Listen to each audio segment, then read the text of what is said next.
খাউনৰে খেতেলিতে খমিৰে খুলুৱাৰে নেদেখালো শুনা জনীৰ মনৰ কথাকে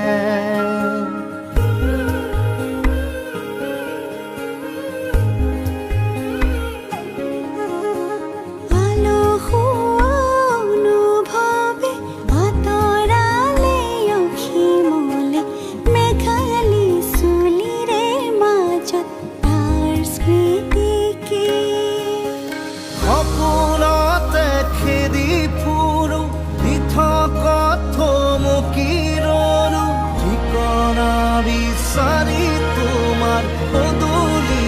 পালো দেখিলা গোলাপৰ পাহিতে লিখিলো কপালত নিলিখা